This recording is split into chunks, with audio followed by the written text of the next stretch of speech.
का सुनना चाहता हूँ। तो सुखदेव भगवान बोले, राजन, कृष्णस्यासीत् सखा कश्चित् ब्राह्मणो ब्रह्मवित्तमः विरक्त इंद्रियार्थेषु प्रशान्तात्मा जितेन्द्रियः। सुखदेव भगवान ने सुदामा जी महाराज के नाम के आगे जितने विशेषण लगाए हैं उतने विशेषण भागवत में किसी बड़े संत के नाम के आगे भी नहीं लगाए। सुखदेव भगवान कहते हैं कि ब्राह्मणो ब्रह्मवित्तमः, कि सुदामा जी परम भ्रष्ट हैं, बिल्कुल वैरागी हैं, शांत चित्त हैं, ब्रह्म को जानने वाले ब्रह्मवेता ब्रह्म ज्ञानी हैं, और सबसे बड़ी बात जितेंद्रिय है, अपनी इंद्रियों के वश में किया हुआ है, निग्रह किया हुआ है। उनकी एक पत्नी है जिसका नाम है सुशीला, लेकिन सुशीला संतोषी नहीं है, उसके जीवन में असंतोष है कि यद्यच्छोपपन्नेन वर्तमानो गृहाश्रमे तस्य भार्या कुशैलस्य क्षुतक्षामा तथा विधा।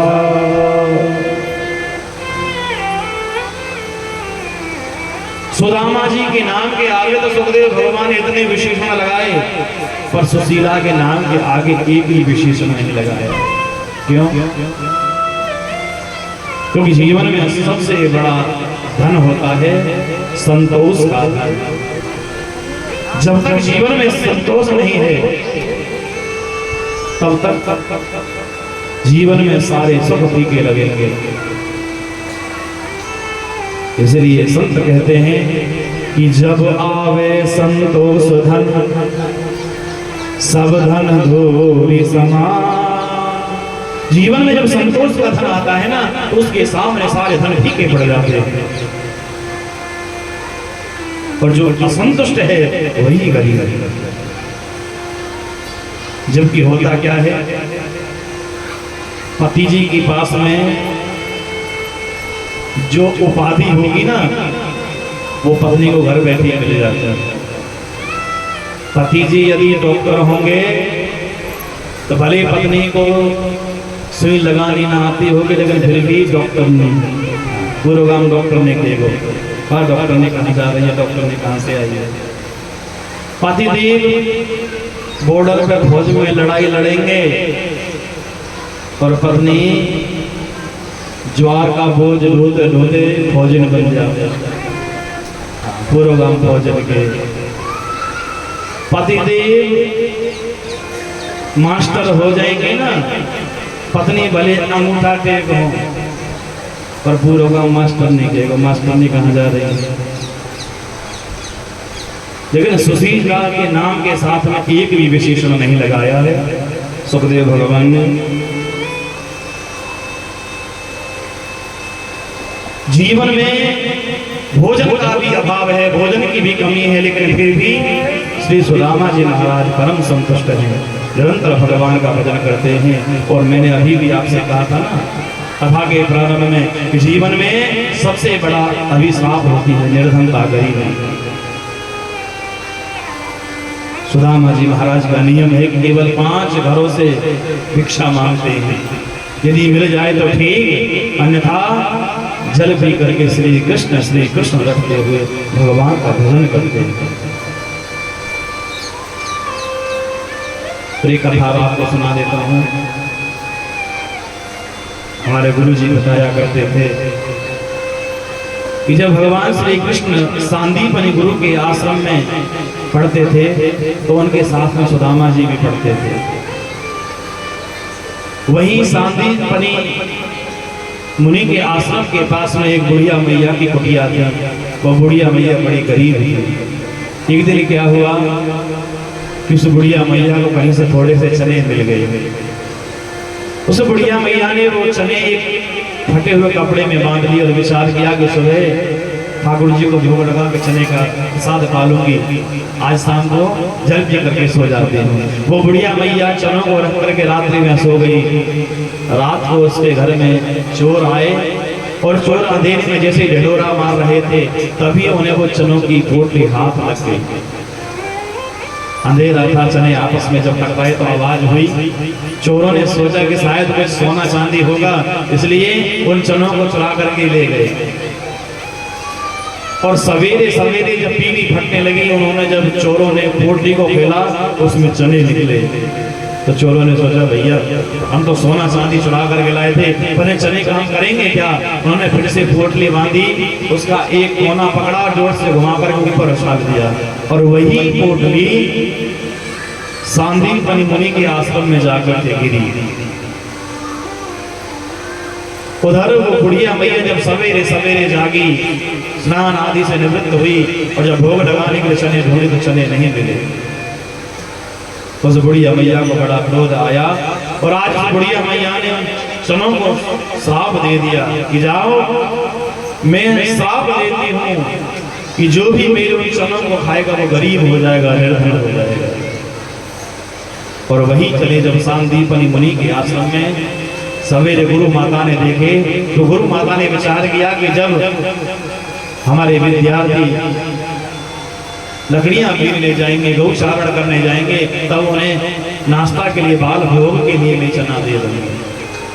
और जब श्री कृष्ण और सुदामा जी जंगल में लकड़ियां लेने गए तो गुरु माता ने वही श्रापित चने उन दोनों गुरु भाइयों को दिए। सुदामा जी कोई साधारण संत थोड़े ही थे, सुदामा जी उच्च कोटि के ब्राह्मण थे। सुदामा ने उन चनों को पहचान लिया कि श्रापित चने हैं, इसलिए सुदामा जी अकेले ही सारे चने खा गए।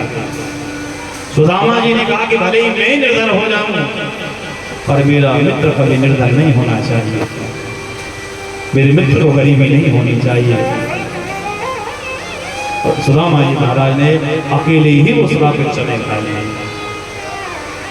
आज उन्हीं श्रापित चनों का परिणाम फल भोग रहे हैं सुदामा जी महाराज। जीवन निर्धन है, लोग उपहास उड़ाते हैं, सुदामा जी सबके सुनकर के शांत रहते हैं। एक दिन कहीं से थोड़े से चावल मेरे सुशीला ने पकाए, सुदामा जी महाराज ने ठाकुर जी को भोग लगाया और भोग लगाकर जैसे सुदामा जी स्वयं प्रसाद पाने के लिए बैठे, तुरंत एक भिक्षुक ने द्वार पर आवाज दी कि कोई है, मुझे बहुत जोर की भूख लगी है। सुदामा जी घबरा गए।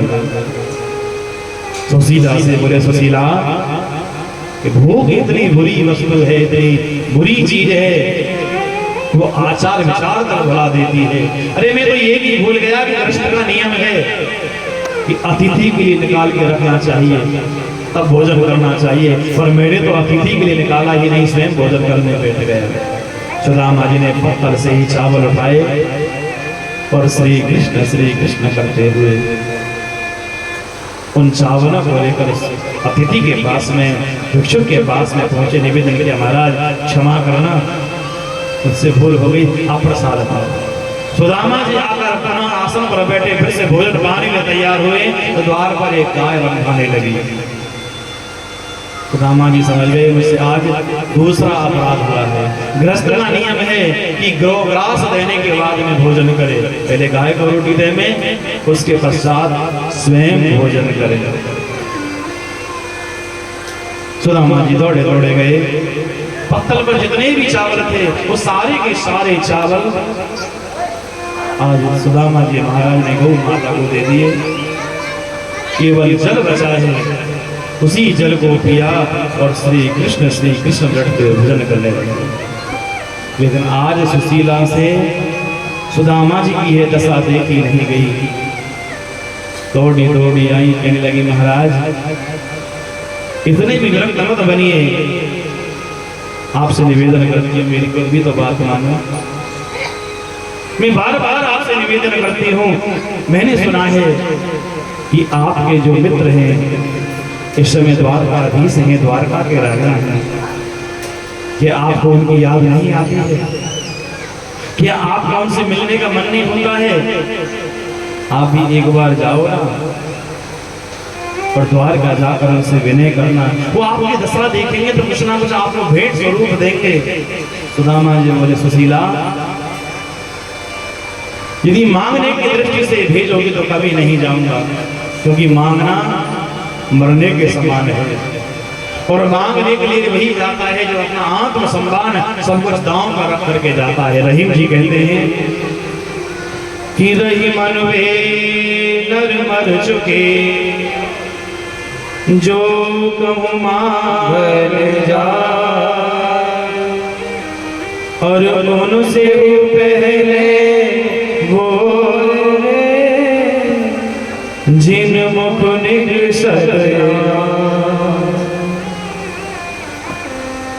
जो मांगने के लिए जाता है वो तो मर ही जाता है, लेकिन उनसे भी पहले वो मर जाते हैं। कौन?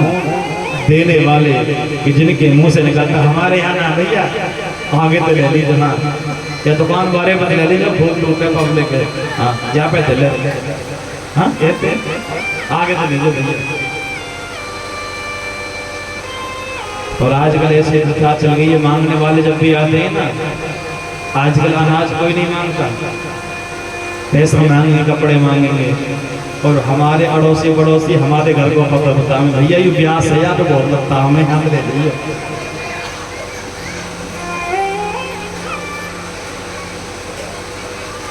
आज सुदामा जी महाराज सुशीला से कहते हैं, सुशीला यदि दर्शन का भाव मन में होगा और आप कहोगे कि दर्शन करने जाओ, तो दर्शन करने का भाव लेकर तो मैं जा सकता हूँ, पर मांगने का भाव लेकर कभी नहीं जाऊंगा। सुशीला बोली, महाराज कोई बात नहीं, आप दर्शन करने तो जाओ।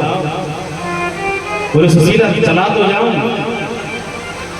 पर गुरु के यहाँ, मित्र के यहाँ, रिश्तेदारी में खाली हाथ नहीं जाना चाहिए, और हमारे पास में तो कुछ भी नहीं है। सुशीला बोली, चिंता मत करो, मैं अभी इंतजाम किए देती हूँ।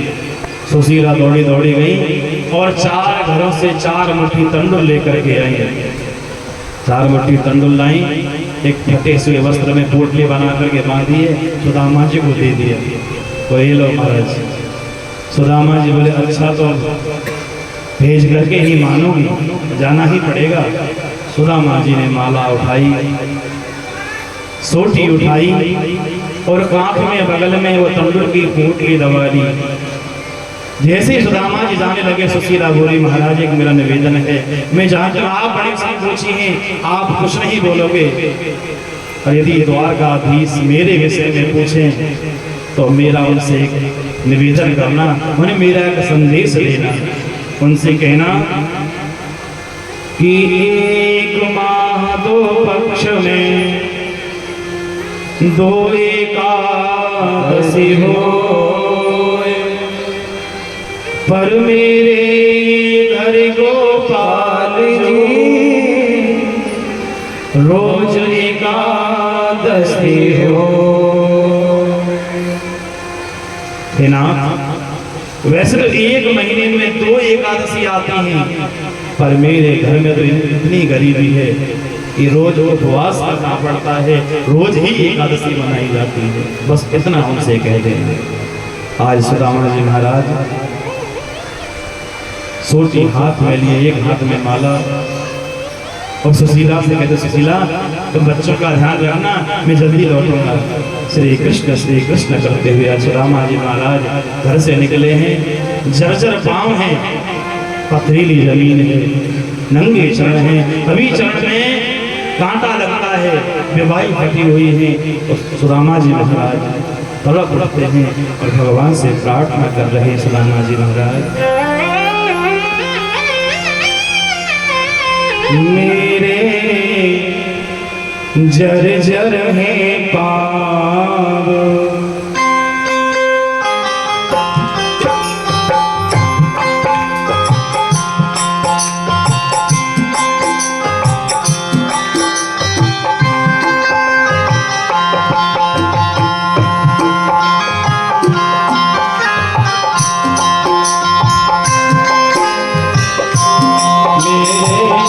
जर है पाँव संभालो मोरे जर जर है पाँव संभालो हरि मोरे चरणों की छाँव में बिठालो हरि अपने चरणों की छाँव में बिठालो हरि मेरे जर जर है पाँव।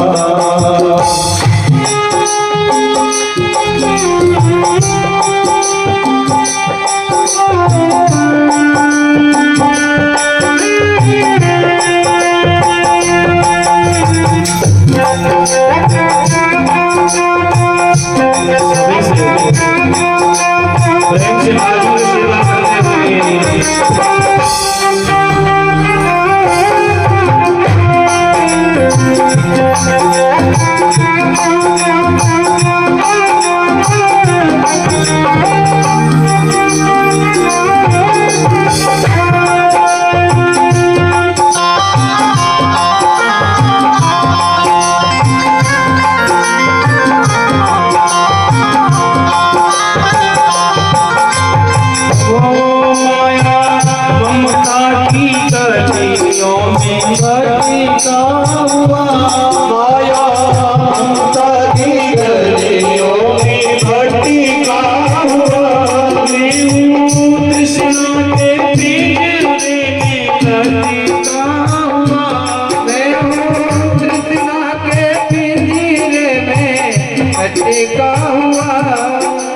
सुदामा जी कहने लगे मैं तो कृष्णा के पिंजरे में लटका हुआ हूँ, बंधा पड़ा हूँ गोविंद। घुटाला विषयों ने जाल, डाला विषयों ने जाल, निकालो हरे मोरे जर जर है पाँव संभालो हरि मोरे जर जर है पाँव।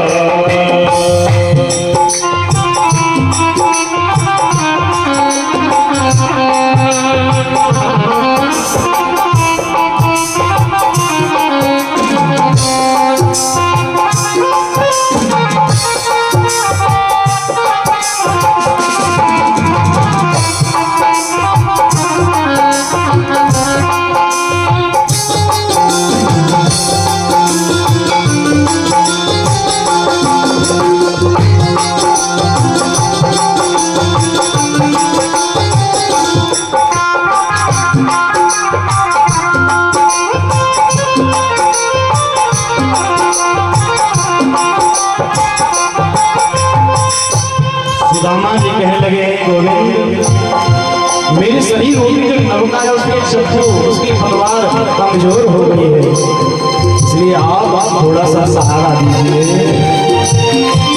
गहरी नदिया की दीवानी गहरी नदिया की दीवानी हुई गहरी नदिया की दीवानी हुई गहरी नदिया की दीवानी हुई तूने पुरानी हुई तूने पुरानी हुई अपने रोने की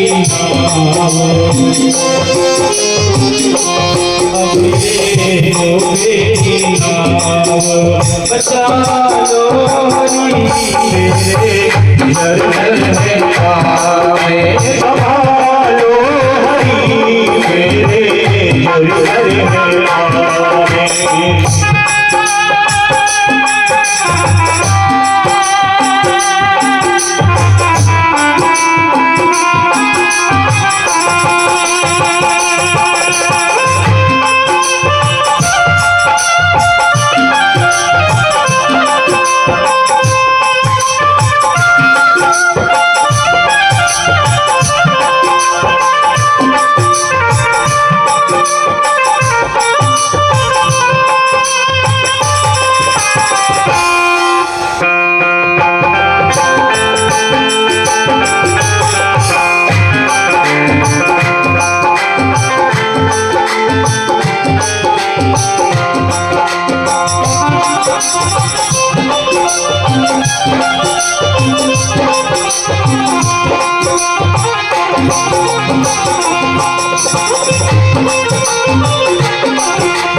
सुझाया मुझे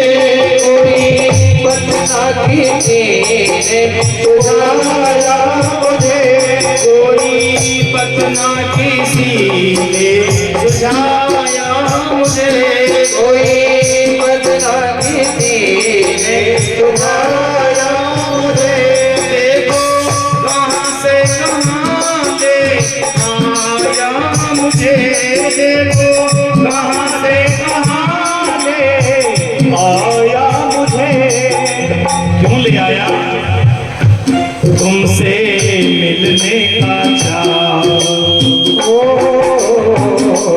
तुमसे मिलने का चाव मिला लो हरी संभालो हरी संभालो हरे मोरे जर्जर है बोलिए सुदामा जी महाराज की जय श्री द्वारकाधीश भगवान की जय। सुदामा जी महाराज चलते रहे और चलते चलते जब थक गए शाम का वक्त हुआ तो एक वृक्ष की छाया में बैठ गए। अंधेरा होने को है वही पर सूखे हुए पत्ते इकट्ठे किए उसी को बिस्तर बनाया सुदामा जी लेट गए। सुदामा जी को भूख लगी है प्यास लगी है पर जो भगवान से कभी कुछ नहीं मांगता है ना उसमें स्वाभिमान ज्यादा होता है। सुदामा जी कह रहे कन्हैया अरे मैं तुम्हारे पास में कुछ मांगने नहीं आ रहा था अरे मैं तो केवल तुम्हारे दर्शन करने के लिए आ रहा था। सुदामा जी कहने लगे कि भूख लगती है प्यास लगती है जिंदगी अब उदास लगती है कैसे आओ द्वारका तेरी आस भी अब निराश लगती है आश भी अब निराश लगती है। सुदामा जी कहने लगे कन्हैया अरे मैं कभी तुमसे कुछ नहीं मांगता और ना ही मैंने मांगा है और मेरा तो आपसे एक ही निवेदन रहता है यदि मेरे मन में कभी कोई भावना भी आए तो आप मुझे कुछ मत देना कि मैं अगर मांगूं तुझे पर तू न देना कुछ मुझे वरना आशिक नहीं मजदूर हो जाऊंगा। गोविंद मैं आपका दास नहीं सेवक नहीं मैं तो फिर मजदूर बन जाऊंगा। सुदामा जी श्री कृष्ण लड़ते वही विश्राम कर लेते हैं और भगवान ने अपनी योग विद्या के द्वारा रात में सुदामा जी को द्वारका के समीप बुला लिया और सुदामा जी ने जैसे ही आंखें खोली पास में नगर देखा छड़ी उठाई माला उठाई तंडुल बगल में दबाए और उस नगरी में जाकर के पूछने लगे भैया ये कौन सी नगरी है। सैनिकों ने कहा ये है द्वारका नगरी। भैया यदि ये द्वारका है तो यहाँ में हमारा कन्हैया कहाँ मिलेगा। सैनिक बोले भैया कौन कन्हैया। बोले यहाँ के महाराजा हैं यहाँ के राजाधिराज हैं। सैनिक बोले यहाँ कोई कन्हैया नहीं रहता यहाँ के राजा हैं यादवेंद्र श्री कृष्णचंद्र जी महाराज। बोले हाँ वही कृष्णचंद्र उसे हम प्रेम से कन्हैया कहते हैं बताओ ना कहाँ मिलेगा। सैनिकों ने कहा बस इसी मार्ग पर सीधे चले जाओ वो जहाँ इस मार्ग का अंत है वो जहाँ आपको बड़े बड़े भवन बड़े बड़े महल दिखाई दें वही द्वारकाधीश के महल है। सुदामा जी ने सीधी तरफ पकड़ लिए चलती चलती सुदामा जी श्री कृष्ण रटते हुए जैसे ही द्वारकाधीश के भवनों के द्वार पर पहुंचे, द्वार पालों से निवेदन किया है, भैया हमें द्वारकाधीश कृष्ण से मिलना है, क्या आप उन्हें हमारा संदेश भेजेंगे? क्या आप उनसे जाकर के कहेंगे कि उनके एक बचपन का मित्र मिलने के लिए आया है? सुदामा जी महाराज आज द्वारपालों से हाथ जोड़कर विनय करने लगे हैं।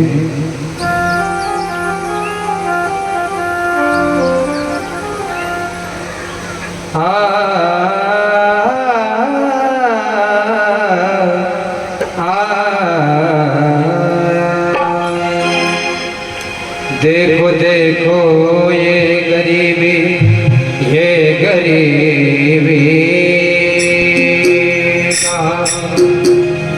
कृष्ण के दर पे विश्वास लेके आया हूँ, मेरे बचपन का यार है मेरा चाह, यही सोच कर मैं आस लेके आया हूँ। अरे द्वारपालो कन्हैया से कह दो, तुम्हारे द्वारपालो कन्हैया से कह दो कि कर पे सुदामा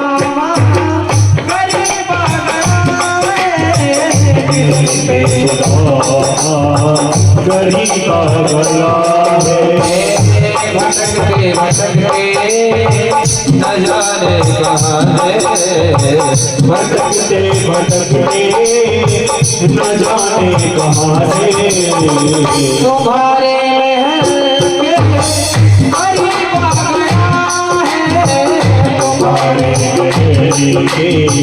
गरीबा गया है।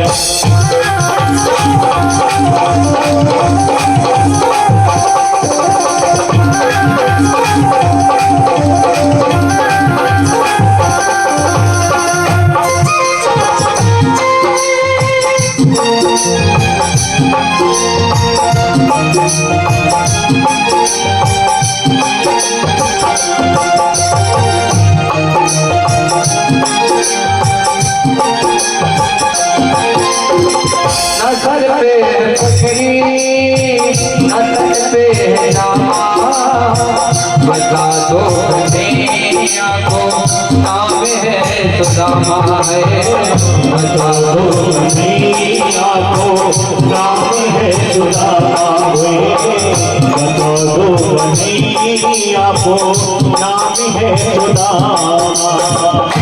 नजर पे पकड़ी नजर पे नामा, बता दो कन्हैया को नाम है सुदामा है, नजर पे पकड़ी नजर पे नामा, बता दो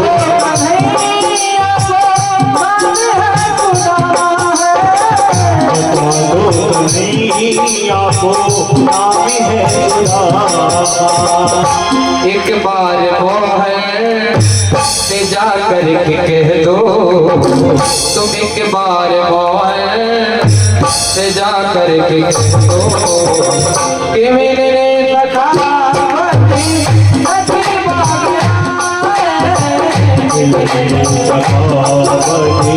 नसीबा गया है।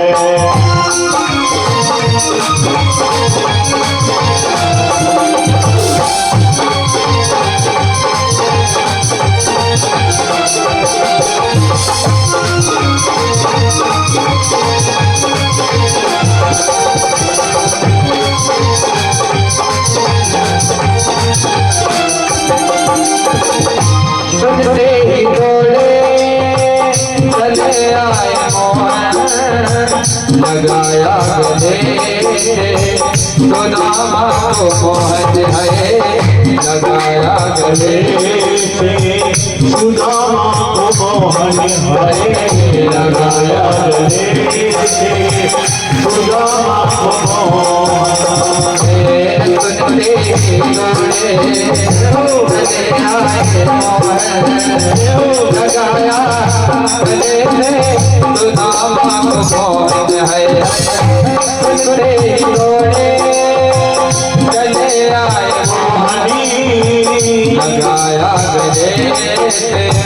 सुदामा को मोहन हुए लगाया गले सुदामा मोहन हरे लगाया गले सुदामा मोहन हुआ रुक्मणी को बहुत ही अचंबा हुआ रुक्मणी को बहुत ही अचंबा ये मेहमान के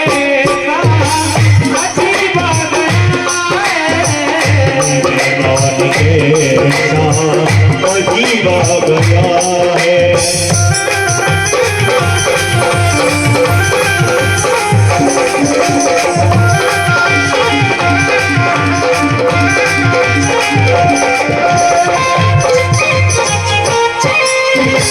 बराबर में अपने सुदामा बिठाए चरण आंसुओं से सामने धुलाए चरण आंसुओं से शामी ने धुलाए हरे चरण आंसुओं से शामी ने धुलाए न घबराओ प्यारे जरा तुझ सुदामा न घबराओ प्यारे जरा तुझ सुदामा उसी का जवाब है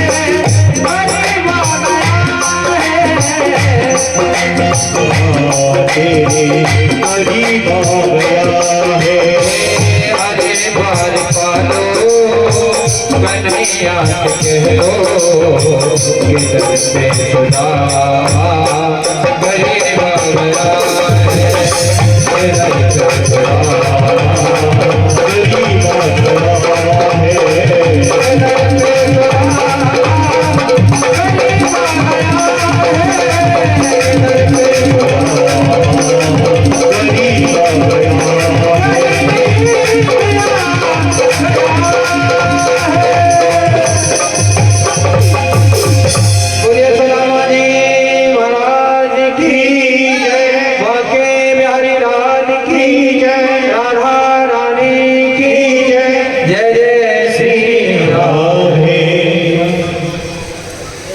भागवत जी के अनुसार तो सुदामा जी सीधे भगवान के अंतःपुर तक पहुंच जाते हैं, लेकिन नरोत्तम जी का सुंदर पद है।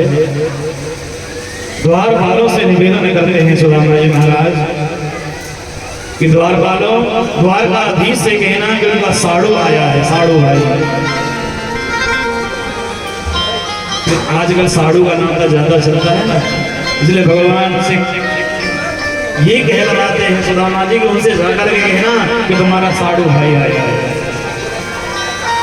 किसी सुपगाने जगत पे प्रभु जाने को आनो बसोगे ही ग्राम जाने के बसोगे ग्राम जाने के आए बसोगे ग्राम धोती भरी लगी डोटी आए को पाना हकीमी समा आए को पाना हकीमी समा सारे बड़ो बीच धुवलो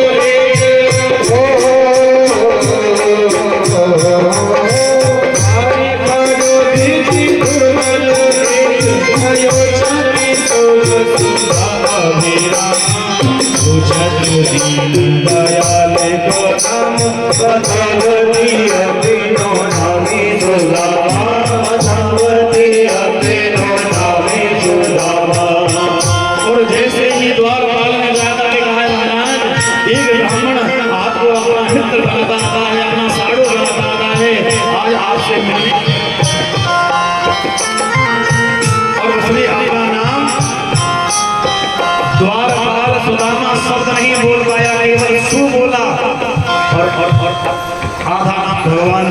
पास दौड़ लगे, ओ सुदामा, हे सुदामा, सुदामा सुदामा कहते भगवान दौड़े और द्वार पर सुदामा जी को लेकर हृदय से लगा दिया। सुदामा जी को लेकर महलों में आए ठाकुर जी और आज सुदामा जी को अपने सिंहासन पर बैठाया है। रुक्मणी को आदेश दे रहे हैं द्वारकाधीश जाओ, तुझे ब्राह्मण के शरण धोने हैं, जल लेकर के आओ। आज रुक्मणी महारानी स्वयं जल लेने के लिए जाती है और जब द्वारकाधीश ने सुदामा जी के चरणों को देखा है तो चरण रक्त रंजित है, खून बह रहा है चरणों में। यह देख करके ठाकुर जी के चरण आंखों से अश्रुधारा बहने लगी। ऐसे बेहाल बेवाइन सब कसरत जाल लगे कोने जोए, कंटक के जाने लगे कोने जोरे, कंटक के जाने लगे कोने जोरे। आए महादुख आयो सखा तुम आए कैने किते दिन तोरे, आए कैने किते दिन तोरे आए के दिन तोरे। देखी सुदामा की दीन दशा,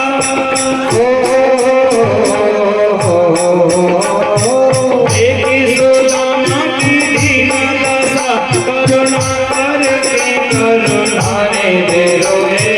पानी परात को हाथ छो नहीं, नैनन के जल से पग धोए, नैनन के जल से पग धोए, नैनन के जल से पग धोए। रुक्मणी जितनी जल लेकर के आई, कितनी देर में भगवान श्याम सुंदर ने अपने आंखों के आंसुओं की धारा से सुदामा जी के चरण धोए और सुदामा जी का चरणोदक समस्त महल में छिड़क लाया है। भगवान चरण दबाने लगे। सुदामा जी के चरण दबाते हुए भगवान बोले, मित्र तुम्हें आज कितने साल बाद मेरी याद कैसे आ गई? मेरे यार सुदामा बताओ तो कितने दिन कहाँ थे? तुम कैसे अपने मित्र द्वारकाधीश की याद नहीं आई? और भगवान सुदामा जी से पूछने लगे, बता मेरे यार सुदामा तो इतने दिन में कैसे द्वारका चला आया, कैसे तुझे मार्ग मिल गया? और आइए अभी सुदामा जी का पूजन करते रहेंगे। जिन्होंने पूजन नहीं किया है वो पूजन करते रहेंगे।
रोज खेत के जाया करता, बालक भाग भी आया करता, रोज खेल के जाया करता, बालक खर्च भी आया करता, रोज खेल के जाया करता, बालक खर्च भी आया करता, रोज खेल के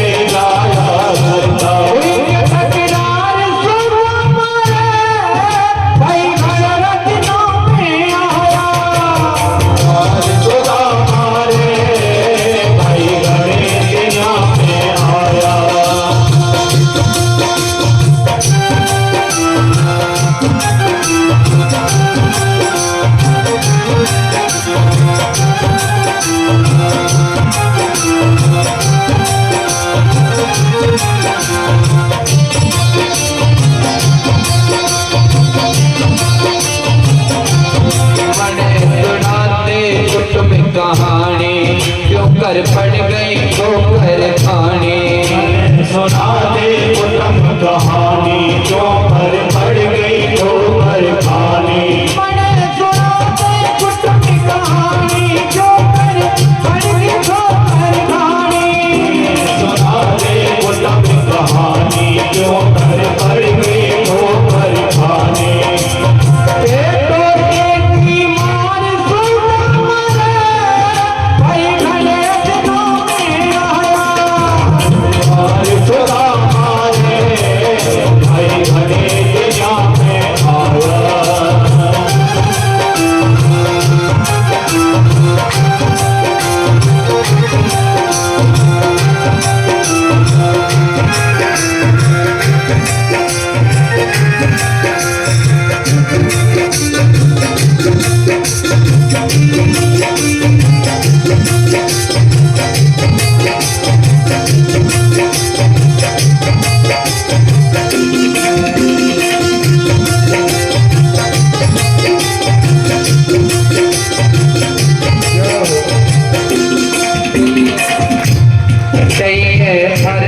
पहल में आना इतना दुख नहीं पड़ता ठाना।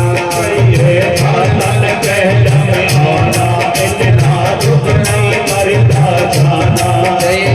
भारत पहल में आना इतना दुख नहीं पड़ता ठाना। पहल में आना इतना दुख नहीं पड़ता ठाना।